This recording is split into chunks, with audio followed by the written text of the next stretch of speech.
नगर निगम भोपाल का नया दफ्तर यहाँ पर जो है बनकर मूर्ति भी बनाई गई है। राजा भोज का यहाँ पर स्टैचू लगाया गया है, क्योंकि पुरानी धरोहर को भारतीय जनता पार्टी नहीं छोड़ रही है और कहती है कि विरासत से विकास की ओर, और उसी के तहत ये पूरा आज निर्माण कार्य यहाँ पर किया गया। नगर निगम का नया ऑफिस मैम बन चुका है। कितनी खुश हैं कि अब एक छत के नीचे सारे अधिकारी काम करेंगे और जनता की समस्या भी दूर हो। सबसे बड़ी खुशी तो हमें इसी बात की है कि नगर निगम को एक स्थायी यहाँ पे बैठने के लिए मिल गया है, एक स्थायी बिल्डिंग मिल गई है, जिसका इनॉग्रेशन माननीय मुख्यमंत्री जी के द्वारा किया गया है। मैं भी नगर निगम भोपाल से जोन 18-19 से सिविल इंजीनियर से हूँ, और चूंकि आज यहाँ पे इस इनॉग्रेशन में आने का मौका मिला, हम लोग चूंकि डिपार्टमेंटल है और डिपार्टमेंटल यहाँ पे आए हैं। मुख्यमंत्री जी ने जिस तरीके से नगर निगम की तारीफ की है, महापौर जी ने नगर निगम के द्वारा किए जाए कार्यों का उल्लेख किया है, वो सब हमारी मेहनत का फल है। क्योंकि बेसिकली काम तो छोटे कर्मचारी से ही शुरू होता है, उसके बाद ऊपर तक जाता है। तो हम इसलिए आभारी हैं कि मुख्यमंत्री जी ने हम लोगों को बैठने के लिए हमारे लिए एक बहुत अच्छा व्यवस्थित कार्यालय दिया। इसके लिए हम हृदय से उनका धन्यवाद से आभार करते हैं। पहले कितनी समस्याएं होती थी, क्योंकि कई क्षेत्रों में बटा हुआ था, अलग अलग जगह पर नगर निगम का ऑफिस था, अब एक जगह होने पर कितनी? सर ये तो पब्लिक ज्यादा अच्छे से बता पाएगी, क्योंकि हम लोग तो कर्मचारी हैं, जहां हमको बिठाया जाएगा हम वहां से काम करेंगे। लेकिन जनता हमेशा परेशान होती थी, उसको कभी इस कार्यालय में कभी उस कार्यालय में, हर काम के लिए अलग अलग जाना होता था। आज चूंकि व्यवस्थित एक कार्यालय हो गया, जनता एक जगह आएगी और अपने सारे विभागों के काम करवा के जाएगी। ये जनता के लिए बहुत अच्छी उपलब्धि दी है मुख्यमंत्री जी ने। अच्छा, मोहन यादव के इस कदम को लेकर क्या विचार रखती है, कैसा कदम उठाया मोहन यादव? मुख्यमंत्री जी हमारे लिए सम्मानीय है और हम उनका हृदय से सम्मान से आभार भी करते हैं। बहुत अच्छा नेतृत्व करते हैं मध्य प्रदेश का, बहुत अच्छे मृदुभाषी मुख्यमंत्री हमको मिले, हम उनका दिल से धन्यवाद करते हैं। अच्छा, साफ सफाई को लेकर क्या विचार, रुकिए ना मैम, साफ सफाई को लेकर कैसा काम चल रहा है? क्या इंदौर की तरह भोपाल भी अब नंबर 1 आने की कैटेगरी में? जब हमारी नगर निगम कमिश्नर छवि भारद्वाज मैडम थी, उस समय भोपाल ने दूसरा नंबर प्राप्त किया था और दिल्ली से उनको अवार्ड भी मिला था, वहां से लेके आए थे। और चूंकि हम लोग नगर निगम कर्मचारी हैं, इसलिए हमारी पूरी व्यवस्था बराबर रहती है कि नगर निगम भोपाल में जो सफाई व्यवस्था है वो पूरी तरह सुचारू रहे और कर्मचारी लगे भी रहते हैं। लेकिन कहीं ना कहीं ये जनता गलत है, जनता सपोर्ट नहीं करती है। जनता को करना चाहिए, क्योंकि जनता जहां से निकलती कचरा फेंकती है, थूकती है, गुटखा खाती है, पान खाती है, गंदगी फैलाती है। नगर निगम के एक सीमित स्टाफ कब तक उसकी सफाई करेगा? कि यहाँ पर जनता का सहयोग अति आवश्यक हो जाता है। इसलिए मैं चाहती हूँ, जनता से एक अनुरोध यही करना चाहती हूँ, नगर निगम के कर्मचारी जितनी मेहनत करते हैं, अगर जनता भी उतना सपोर्ट करे तो हमारा भोपाल फिर से नंबर 1 आ सकता है। साहब, किस तरह का काम आपको लगा ये नगर निगम का नया ऑफिस बनना, भोपाल में चल रहे कामों को लेकर क्या विचार रख रहे हैं? देखिए, भोपाल प्रगति की ओर बढ़ रहा है। माननीय सीएम साहब के निर्देश अनुसार और उनके मार्गदर्शन में जो बिल्डिंग बनाई गई है, ये बिल्डिंग में एक ऐतिहासिक बिल्डिंग है, जिसमें नगर निगम के कार्यालय जो फतेहगढ़, माता मंदिर, ISBT ऐसे विभिन्न जगहों में लगते थे, वो पब्लिक पूरी परेशान हुआ करती थी। आज पूरी पब्लिक को पूरे काम एक ही बिल्डिंग के नीचे मिलेंगे। जन्म मृत्यु प्रमाण पत्र से लेके, राजस्व से लेके, सिविल से लेके, शिकायतों से लेके सारे काम इस बिल्डिंग में मिलेंगे। जो 74 करोड़ की लागत से बनाई गई बिल्डिंग एक ऐतिहासिक बिल्डिंग बनाएगी। मोहन यादव के कदम को लेकर, मोहन यादव के काम को लेकर क्या मन में विचार?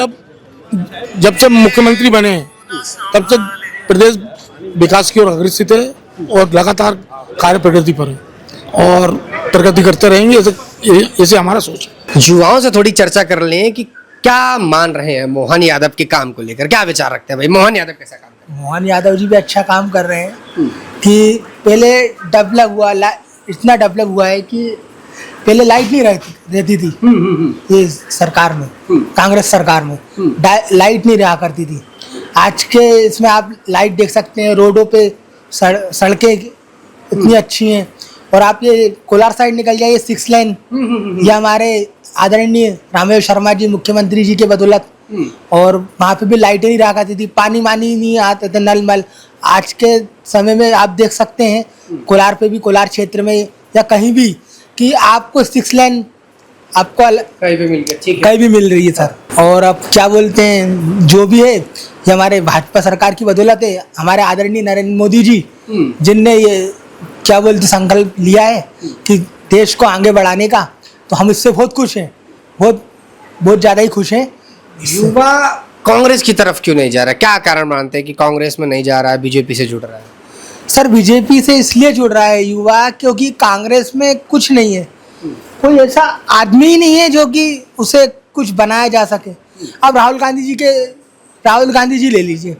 राहुल गांधी जी वो बोलते हैं सोना निकालेंगे, आलू निकालेंगे, आज तक कुछ निकाला नहीं। और प्लस दिग्विजय सिंह को देख लीजिए, जो दिग्विजय सिंह जी थे, उनके इसमें ये था कि कभी भी बम धमाकों की धमकियां आती थी। और पहले मनमोहन सिंह जी थे मुख्यमंत्री, प्रधानमंत्री, आई एम सॉरी, प्रधानमंत्री थे मुख्य, वो क्या बोलते हैं अपने मनमोहन सिंह जी। तो उनके इसमें कभी भी पाकिस्तान अपन पे हमला कर देता था तो वो बस बात इतनी सी कर देते थे, बात करेंगे, चर्चा करेंगे। आज देख लीजिए नरेंद्र मोदी जी बात नहीं करते, सीधे फ्लाइट उड़ाते हैं। मोदी जी हमारे अमेरिका गए थे, तो अमेरिका में उन्हें क्या बोलते हैं, वहाँ के जो अमेरिका के प्रधानमंत्री है, उनने उनको बोला मिसाइल लीजिए। माननीय प्रधानमंत्री जी ने बोला मैं मिसाइल का क्या करूँगा, तो उनने मिसाइल फेंक दी। मतलब आप समझ सकते हैं मैं क्या बात कहना चाहता हूँ कि वो मिसाइल का करेंगे क्या, तो उनने मिसाइल फेंक दी, दाग दी।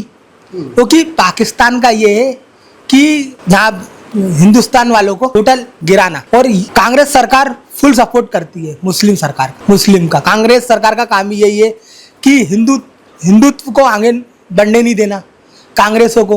अब बेटियां सुरक्षित घर आ जा रही हैं बीजेपी सरकार में। मनमोहन सरकार में तो बीजेपी कभी भी लापता हो जाती, दिल्ली से ही। दिल्ली में आप जानते हैं कि अभी बस में वो हुआ था, और आज के टाइम में आप देख सकते हैं कि लड़कियां सुरक्षित घर जा रही हैं, आ जा रही हैं, सारी चीजें हो रही हैं, अच्छा काम हो रहा है, हिंदुत्व आगे बढ़ रहा है, देश तरक्की कर रहा है। भोपाल में क्या मान रहे हैं, मध्य प्रदेश में कैसी सुरक्षा व्यवस्था है? लूट मार तो नहीं है, रात बरात आप लोग निकलते हैं, दिक्कत तो नहीं होती है? देखिए सर, लूट मार तो कभी भी कहीं भी हो सकती है, कुछ भी हो सकता है, मगर लूट मार आजकल जब से हमारे क्या बोलते शिवराज सिंह चौहान जी जब से मुख्यमंत्री रहे, जब से इनने लूट मार धमकियां देना लोगों को सब कम हो गया है। बस कांग्रेस सरकार में धमकियां सुनाई देती थी, ठीक है, और बम की घटनाएं सुनाई देती थी। दिग्विजय सिंह जब मुख्यमंत्री 10 साल रहे, वो उनने कुछ नहीं करा देश के लिए। चाहते तो वो भी अगर देश के लिए कुछ करते, पूरा कांग्रेस को खत्म करने वाले जो है वो दिग्विजय सिंह है, ये मानना है, क्योंकि उनने कुछ नहीं करा आज तक। अब आप देख सकते हैं मनमोहन की सरकार में कितना डेवलप है, रोड चौड़ी, ठीक है, गौ रक्षा सबके लिए बजरंग दल भी खड़ा हुआ है। हमारे आदरणीय चंद्रशेखर तिवारी जी हिंदुत्व के लिए आगे करते ही जा रहे हैं काम, और ये देख के बहू बेटियां भी सुरक्षित घर परिवार से निकल रही हैं, सारी चीजें अच्छी हो रही हैं। कोलार में कितना परिवर्तन देखा आपने? पहले का कोलार कैसा था, आज का कोलार कैसा है? पहले का कोलार ये था कि कोई भी आदमी वहाँ पे मकान लेना नहीं समझता था, क्योंकि पूरा जंगल था। जब से रामेश्वर शर्मा जी आदरणीय हमारे आए हैं, जब से आप लाइटिंग देख सकते हैं, 6 लेन देख सकते हैं, पानी की व्यवस्था हो गई है, हर चीज़ अच्छा हुआ है। क्या बोलते हैं, हर काम रात में 2:30-3 बजे भी आदमी सुरक्षित निकल सकता है, सुरक्षित घर जा सकता है। पहले तो आदमी ऊबड़ खाबड़ रोड थी, सब कुछ थी, तो कुछ समझ में आता नहीं था कि आदमी वहाँ पे आज के टाइम में आँख बंद करके जा सकता, आ जा सकता। मैं यही कहना चाहूँगा। तो युवाओं के हिसाब से बीजेपी पार्टी बढ़िया है? जी बिल्कुल बढ़िया है। तो फिर राहुल गांधी जो उम्मीद लगा के बैठे हैं कि युवा हमारा साथ देगा, तो इस बार मध्य प्रदेश में वो सरकार अपनी बनाएंगे। देखो, वो या तो वो युवा साथ देंगे जो नोट के बंदी थे, जो समझदार व्यक्ति होगा तो वो उनका साथ तो बिल्कुल नहीं देगा, मैं तो नहीं दूंगा। तो राहुल गांधी तो प्रधानमंत्री बनने की उम्मीद में है, क्या लग रहा है बन जाएंगे? वो एक सपना है, वो सपना ही रह जाएगा सर।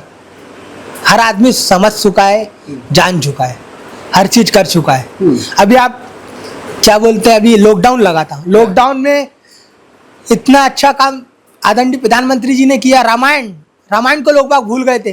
पहले के जमाने में आदमी अंटी खेलता था, गोलगप्पे खेलता था, सारी चीजें खेलता था, मगर आजकल आदमी मोबाइल उठा के सारी चीजें आगे बढ़ रहा है। ये देश आगे बढ़ने की उन्नति का कारण है, ये नहीं कि डर के मारे आदमी अंदर घुस जाए कांग्रेस सरकार में कि अरे बम ब्लास्ट हो जाएगा, अरे बच्ची को ये हो जाएगा, अरे वो हो जाएगा। आज लड़की के भी माता पिता ये है कि नहीं, हमारी लड़की अगर कहीं जाएगी तो सुरक्षित घर आ जाएगी। आप देख सकते हैं ये अभी अपना इसका क्या बोलते हैं, मेट्रो का काम आगे धीरे धीरे बढ़ता ही जा रहा है सर। बीजेपी सरकार जो कर रही है वो तो कोई बोल ही नहीं सकते कि कोई करे या ना करे। बीजेपी सरकार जो कर रही है वो, कांग्रेस सरकार ने कुछ नहीं किया आज तक, सिर्फ लोगों को डराया धमकाया है, सारी चीजें करी हैं। उल्टा बीजेपी सही करना चाहती है तो वो बीच में खड़े हो जाते हैं अड़ंगा लेके। अब आरिफ मसूद जी को देख लीजिए, लव जिहादी के चक्कर में हिंदू संगठन के भानु हिंदुत्व के हमारे आदरणीय चंद्रशेखर तिवारी जी इतना अच्छा काम कर रहे हैं, गौ रक्षा के लिए काम कर रहे हैं। असलम चमड़ा, उसके लिए हम लोगों ने अभी NSI के लिए खड़े हुए थे, सारा सब कुछ किया, उनका पुतला जलाया, सारा चीजें करी। ये काम दिखता है, जो काम हो रहा है वो दिखता है। उसके बीच में आ गए, अरे आप पुतला, ये कौन होते हैं, आप पुतला जलाने वाले कौन होते हैं, ये अरे तो भैया जो आदमी गलत करेगा, हमारे साथ भी कोई अगर कोई गलत करेगा, ये चीजें करेंगी तो खुल के आप भी बोल सकते हैं, विरोध कर सकते हैं। मतलब आप ये कह रहे हैं कि कांग्रेस सही चीजों का विरोध करने अगर जाओ तो भी बीच में अड़चन लगाती है, काम नहीं करने देती, काम नहीं करने देती। वो ये चाहती है कि हमारी सुनो, आप किसी की नहीं, हमारी सुनो। ये हो नहीं पाएगा। और जो ये राहुल गांधी अपना सपना लेके बैठे हुए हैं कि प्रधानमंत्री का, तो वो सपना ही रह जाएगा, नहीं बन पाएंगे। नो, हम तो नहीं देंगे वोट।